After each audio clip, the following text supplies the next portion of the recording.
नमस्कार दोस्तों, हमारे चैनल में आपका स्वागत है। दोस्तों आज हम लेके आए हैं कि जो डीएसएसबी में पार्ट ए में जो 5 सेक्शन आते हैं, उनमें से 4 सब्जेक्ट का हम सिलेबस अपलोड कर चुके हैं, जिनमें से मैथ्स, रीजनिंग, हिंदी और इंग्लिश है। जो 5वां हमारा सब्जेक्ट है जनरल अवेयरनेस या फिर जीके, उसका सिलेबस आज हम आपके साथ साझा करेंगे।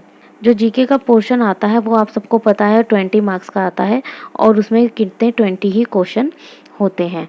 तो या तो आप सिलेबस के थ्रू पढ़ लीजिए, जो मैं सिलेबस में टॉपिक्स बताऊंगी वो पढ़ लीजिए, या फिर जो मैं आपको यूज़फुल प्रिपरेशन टिप्स दूंगी, अगर आपको वो बेनिफिशियल लगे तो आप उसको भी फॉलो कर सकते हैं।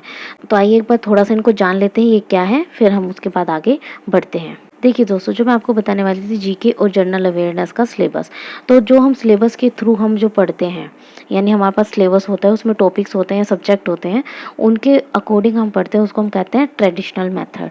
उसमें क्या होता है, उसमें हमें सिर्फ हार्ड वर्क करना होता है। हार्ड वर्क का मतलब जैसे 7th 8th ये एनसीईआरटी पढ़ लेते हैं, एसएसटी में जो भी तीनों हिस्ट्री, पॉलिटिकल और आपका ज्योग्राफी आता है वो पढ़ लेते हैं, ठीक है। कुछ साइंस भी पढ़ लेते हैं। कुछ लोग क्या करते हैं कि कहीं ना कहीं से जैसे नोट्स अरेंज होते हैं, 1 लीनियर क्वेश्चन होते हैं, वो आप पढ़ लेते हैं। तो उसमें क्या होता है, आप कितना ही पढ़ लेते हैं वो सारा कम होता है, क्योंकि कुछ नहीं पता होता है कि जीके में कहाँ से कब क्या आ जाए, ठीक है। तो वो जो इफेक्टिव तो होता है पर वो लेस इफेक्टिव होता है। जो यूनिक मेथड है वो होता है हार्ड वर्क के साथ साथ स्मार्ट वर्क, यानी हार्ड वर्क तो हमें करना है, यानी पढ़ेंगे तो हम उसमें भी ऐसे स्मार्ट तरीके से पढ़ेंगे कि हम ज़्यादा से ज़्यादा सिलेबस कवर कर सके जो एग्जाम में आना है, क्योंकि 20 नंबर का क्वेश्चन आना है। अगर उसके लिए हम इतनी सारी चीज़ें पढ़ेंगे, एनसीईआरटी पढ़ लिया या कुछ और चीज़ें पढ़ ली, काफ़ी सारी चीज़ें पढ़ ली, और फिर ये भी तो नहीं है ना कि सिर्फ हमें जीके पे ही ध्यान देना है, बाकी 4 सब्जेक्ट्स हो रहे हैं पार्ट ए में, और फिर हमारा जो मेन सब्जेक्ट है पोस्ट स्पेसिफिक वो भी पढ़ना है। तो इसलिए हम क्या करेंगे, हम ऐसा स्मार्ट वे से पढ़ेंगे कि जिससे कुछ ही टॉपिक्स में हमारा ज़्यादा से ज़्यादा सिलेबस कवर हो जाए और मोस्टली क्वेश्चन उन्हीं में से ही आ जाए, जिससे हम ज़्यादा से ज़्यादा जीके में मार्क्स गेन करें। मुझे ये वाला जो तरीका है ये ज़्यादा इफेक्टिव लगता है इस वाले से। इसमें जो सिलेबस होता है वो एक तरह से ऐसा होता है सागर जैसा, ठीक है, पता नहीं होता कि कहाँ से क्या आ जाए। और जो ये यूनिक मेथड है ना, इसको आप एक तरह से कह सकते हैं कि ये छोटा रूप है, और उसमें से क्वेश्चन आने के चांसेस भी होते हैं, ठीक है। तो आइए पहले हम ट्रेडिशनल मेथड के बारे में देखते हैं कि उसमें क्या क्या सिलेबस आता है, फिर उसके बारे में मैं आपको यूनिक मेथड के बारे में बताऊंगी। तो आइए दोस्तों जानते हैं कि ट्रेडिशनल मेथड क्या होता है और उसका सिलेबस क्या होता है। तो पहले हम बात करते हैं जीके में आने वाले सब्जेक्ट, कौन कौन से सब्जेक्ट इसमें कवर होते हैं। देखो, history, polity, geography, economics, static GK, general knowledge and CA. तो देखिए, जो आपका ये जनरल नॉलेज है ना, इसमें आपका साइंस भी आ जाता है, यानी कि जो आपका जो बेसिक साइंस है। सीए का यहाँ पे मतलब है करंट अफेयर। आप जरूर कीजिएगा क्योंकि एग्जाम इस साल के एंड में या फिर अगले साल हो ही जाएगा, ठीक है। तो ये चीजें आप जरूर पढ़िएगा। जो हमारा हिस्ट्री है, इसमें हमारे 3 आते हैं। हिस्ट्री में एक आता है एंशियंट हिस्ट्री, मेडिवल और मॉडर्न, प्राचीन हिस्ट्री, मध्यकालीन हिस्ट्री और आधुनिक इतिहास। हमें तो पता है ये हिस्ट्री है, अब हिस्ट्री में कितना पढ़ना है, कौन से टॉपिक्स पढ़ने हैं वो देखते हैं। हिस्ट्री में पहले हम पढ़ेंगे एंशियंट हिस्ट्री, प्राचीन इतिहास, व्हेन, वेयर एंड हाउ, मतलब कब, कहाँ, कैसे चीज। देखो, Harappan civilization, pre historic period, Vedic age, early state, new idea, first empire, context with distant land, political development, ठीक है, cultural and science, new kings and kingdom. फिर आता है हमारा मिडिवल हिस्ट्री, यानी कि मध्यकालीन इतिहास, दिल्ली के सुल्तान, Mughal empire, architecture, social change, tribes, nomads and other community, national path and regional culture, is political formation in 18th century। फिर उसमें मराठा आए थे, सिख आए थे, राजपूत आए थे। ये सारी चीजें हमारी कहाँ जाती है, मिडिवल हिस्ट्री में। मॉडर्न हिस्ट्री यानी कि आधुनिक भारत। देखा जाए तो जैसे ईस्ट इंडिया कंपनी आई थी, अंग्रेजों ने कैसे अपना क्षेत्र का विस्तार करके भारत पर शासन कर लिया था। ट्राइबल्स आए, कूज and vision of golden age, ठीक है, स्वर्ण युग जिसको हम कहते हैं, वीमेन है, और उनके लिए क्या क्या मतलब कि सुधार किए गए। रिवोल्ट ऑफ 1857, 57 का विद्रोह पहले क्या था और उसके बाद क्या था, ठीक है। नेशनल मूवमेंट ऑफ इंडिपेंडेंस, फिर आपको पूरे भारत पर कब्जा कर लिया था, वो उनकी रूलिंग में आ गया था, तो काफ़ी सारे नेशनल मूवमेंट चले, फिर कैसे हमें इंडिपेंडेंस मिली, ये सब चीज़ें हैं। और फिर उसके बाद आता है हमारा पोस्ट इंडिपेंडेंस एरा, उसमें भी आपको पता है 1947 के बाद से जो 2021 तक का है, काफ़ी सारी चीज़ें आई हैं इसमें, है ना, इस बीच, जिसमें कि जैसे इंडो पाक वॉर है हमारा, चाइना के साथ जो वॉर हुआ था वो है, फिर बांग्लादेश अलग हुआ वो चीज़ है, काफ़ी सारी चीज़ें इसमें आ जाती हैं हमारी। अब आता है हमारा पॉलिटी। पॉलिटी में देखो, कॉन्स्टिट्यूशन है, मेकिंग ड्राफ्टिंग कमेटी, फिर इसमें है ये fundamental right and duties, important articles, amendment and schedules, national government, state government है, लोकल गवर्नमेंट है वो, यानी ग्राम पंचायत है, ग्राम सभा, इंपॉर्टेंट कॉन्स्टिट्यूशनल बॉडीज। फिर आता है हमारा ज्योग्राफी। ज्योग्राफी में ग्लोब, लैटिट्यूड, लॉन्गिट्यूड यानी अक्षांश और देशांतर, ज्योग्राफी ऑफ इंडिया मतलब कि भारत का भूगोल, मौसम आ गया, जलवायु आ गई, में हमारे वन आ जाते हैं कि कहाँ पे ज़्यादा वन है, कहाँ पे ज़्यादा वर्षा होती है, कहाँ, ये सारी चीज़ें हमारी ज्योग्राफी में आ जाती है। रिवर सिस्टम ऑफ इंडिया में आता है कि कौन सी रिवर कहाँ से निकलती है, कौन से स्टेट से निकलती है और कहाँ जाते हैं, अरब सागर में जाते हैं, बंगाल की खाड़ी में जाते हैं, कहाँ जाती है, ये सारी चीज़ें हैं। वर्ल्ड ज्योग्राफी सबसे ज़्यादा, जैसे कि कहाँ पर वर्ल्ड में सबसे ज़्यादा सोने का उत्पादन होता है, कहाँ पर सबसे ज़्यादा चांदी का उत्पादन होता है, हीरे का उत्पादन होता है, चाय सबसे ज़्यादा कहाँ पर होती है। फिर नेक्स्ट है वो है हमारी इकोनॉमिक्स।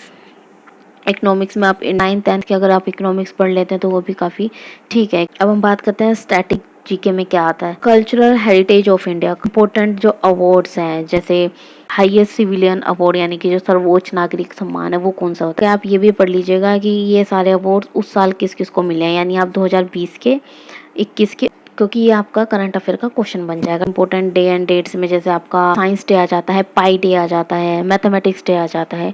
फिर आता है national park and wild life sanctuary. Wild life sanctuary है, इसको हम नेशनल पार्क बना सकते हैं। नेशनल पार्क है उनको हम वाइल्ड लाइफ सेंचुरी नहीं बना सकते। जैसे कि आपको नेशनल पार्क पड़ा है, रणथंभौर है राजस्थान में, जिम कॉर्बेट है टाइगर्स के लिए है उत्तराखंड में, ठीक है, तो ये चीज़ें आप पढ़ लीजिएगा। फिर आता है हमारा बेसिक साइंस यानी कि 6 to 8th की साइंस। लास्ट होता है हमारा current affairs, last 6 month. Deeply नहीं पढ़ना है, बेसिक बेसिक चीज़ें पढ़नी है। सही पढ़ना शुरू कर देते तो अच्छा है, क्योंकि एकदम से सारा करंट अफेयर्स हम नहीं पढ़ सकते अगर पेपर की डेट आ जाती है तो इसलिए धीरे धीरे करते चलिए तो आपका हो जाएगा आराम से। अभी जो हमने बात की वो की थी हमने ट्रेडिशनल मेथड की, तो अब इतना सब कुछ है तो यही सुन के वो हो जाता है कि यार 180 नंबर एक तरफ और ये 20 नंबर एक तरफ है ना, क्योंकि 20 नंबर के लिए इतना पढ़ना पड़ेगा और श्योरिटी भी नहीं है कि जो हम पढ़ेंगे उसमें से आएगा ही भी या नहीं आएगा। आइए अब हम देखते हैं दूसरा मेथड, वो होप्स वो आपको ज़रूर पसंद आएगा। जो हमारा यूनिक मेथड है वो मोर इफ़ेक्टिव है, वो क्या है आइए देखते हैं। 2014 में टीजीटी का कोई पेपर था, उसका जनरल अवेयरनेस का पार्ट है जो 20 मार्क्स का है, ठीक है। तो उसमें से मैंने जैसे 2 क्वेश्चन उठाए हैं। तो पहला क्वेश्चन है which of the following is a folk dance. तो अब इसमें क्या करना है आपको, देखिए अब ये कैसे पढ़ना है। जैसे जो ये हमारा पहला क्वेश्चन है इसमें फोक डांस है, तो आप कुछ स्टेट्स और उनके जो फेमस फोक डांस है वो ले लीजिए। जैसे गुजरात का गरबा आ गया, हरियाणा का झूमर या धमाल है, पंजाब का भांगड़ा या गिद्दा है, महाराष्ट्र का लावनी है, तो फोक डांस हो जाएंगे आपके तैयार। अब ऑप्शन में देखिए क्लासिकल भी है, तो अब आपको क्या करना है, आपको पढ़ना है क्लासिकल। ये देखिए सीसीआरटी की ये है मेन साइट। सीसीआरटी मतलब centre for cultural resources and training, तो ठीक है ये सबसे ऑथेंटिक वेबसाइट है। अब इसमें देखिए डांसेस ऑफ इंडिया, इसमें जो ये क्लासिकल डांस है ना ये 8 है, ठीक है, तो यही क्लासिकल डांस है। हो सकता है ऑप्शन में ऐसा ऑप्शन आ जाए कि जैसे मान लो आपको इनमें से कुछ ना दे।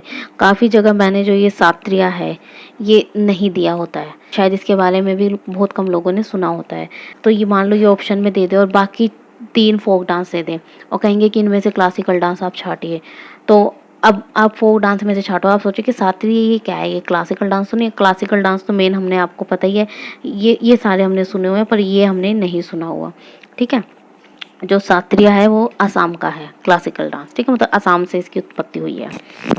कुछ भी चीज़ की डाउट है ना तो आप जो मेन रिसोर्स है, मतलब कि जो मेन सोर्स है उस चीज़ का, आप वहाँ पे जाइए, वहाँ पे आपको एकदम ऑथेंटिक न्यूज़ मिलेगी। ये हमारा इसमें हो गया, फोक डांस हो गया, क्लासिकल डांस हो गए, ठीक है। और इसमें हम क्या करेंगे, इनके जो स्टेट्स हैं और जो उनके फेस्टिवल है वो भी हम कर लेंगे।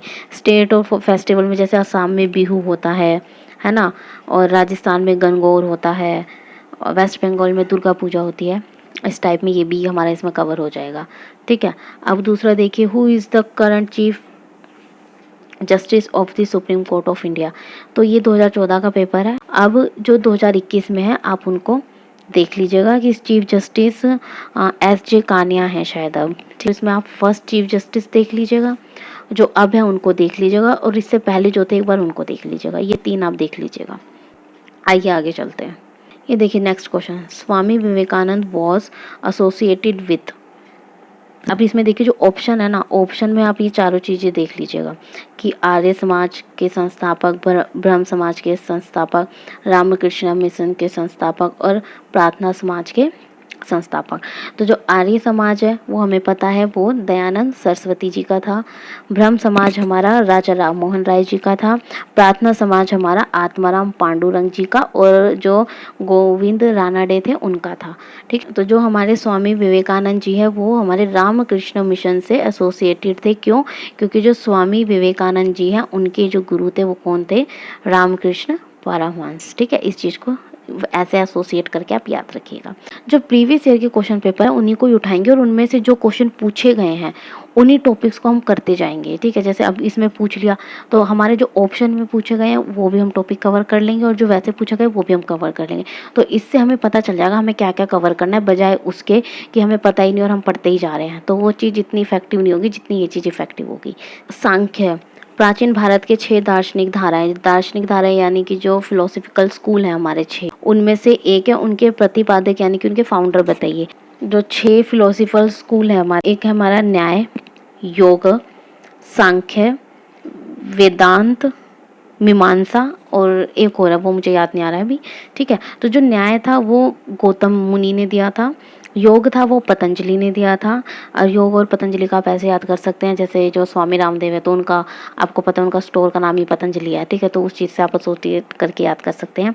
सांख्य दिया था कपिल मुनि ने। अब यहाँ से ये क्वेश्चन आया तो देखो आप फिलोसफिकल जितने भी 6 स्कूल है आप उनके बारे में पढ़ लेंगे और उनके जो फाउंडर है उनके बारे में पढ़ लेंगे। जब देखिए यहाँ पे हम कैसे करेंगे, पतंजलि का हमें पता है योग है, जैमिनी का हमें पता है कि मीमांसा है, गौतम का हमें पता है न्याय है, तो बचा क्या?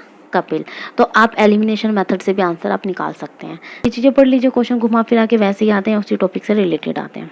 फिर हमारा क्वेश्चन आता है मगध साम्राज्य डैश नदी के किनारे स्थापित है। मगध साम्राज्य आपको पता है कि चंद्रगुप्त मौर्य ने स्थापित किया था। ठीक है, अब किस नदी के किनारे है? देखिए जो मगध साम्राज्य है वो 2 नदी के किनारे है, गंगा और सोन। ठीक है, तो अब देखिए गंगा नहीं है तो दूसरा देखिए सोन नदी है, तो इसका आंसर क्या हो जाएगा? सोन नदी। ठीक है, तो मगध साम्राज्य के बारे में भी हम थोड़ा सा पढ़ लेंगे। अब इसमें देखिए 18th समिट है, ये मैंने बताया था आपको कि 2014 का पेपर है ये।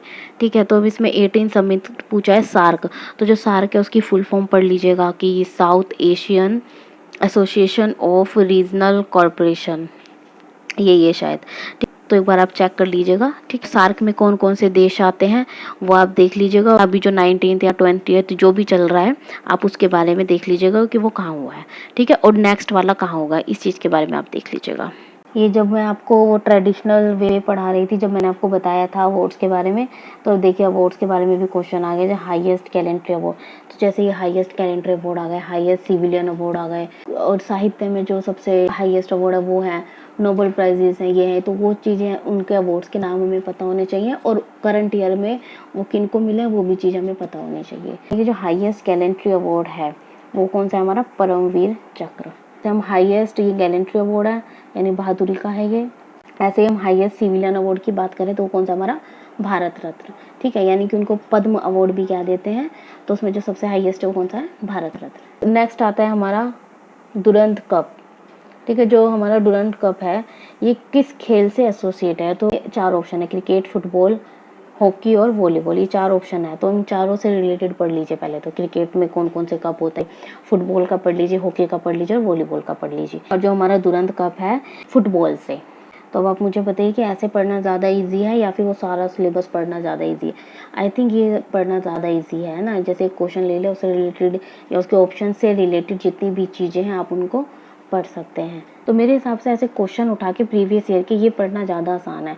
तो वो चीज़ अब जैसे हम एक युद्ध के बारे में पढ़ रहे तो हम सारे युद्ध देख लेंगे कि कौन कौन से युद्ध हुए, किसके बीच में हुए थे और कौन जीता था कौन हारा था। तो इन क्वेश्चंस में देखिए काफ़ी सारी चीज़ें पता चल गई।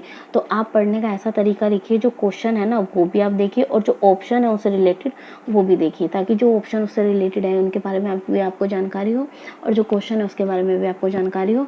अगर इन केस आपने कभी पढ़ा है और आपको नया क्वेश्चन मिल गया, आपको नहीं समझ आ रहा क्या करना है और आप जो उसने ऑप्शन दिए वो ऐसे दिए हैं जो 3 आपको पता है, तो जो चौथा बचा वो डेफिनेटली उसका आंसर होगा। ये 99% हमेशा श्योरिटी होती है। ठीक है, तो आप ऐसे पढ़िए या फिर आप वो ट्रेडिशनल मेथड से पढ़िए, ये आपके ऊपर है कि आप किस हिसाब से पढ़ना चाहते हैं। ठीक है, ये बिल्कुल आपके ऊपर है। अगर आप ऐसे पढ़ेंगे तो भी अच्छा है, आप वैसे पढ़ेंगे तो भी अच्छा है।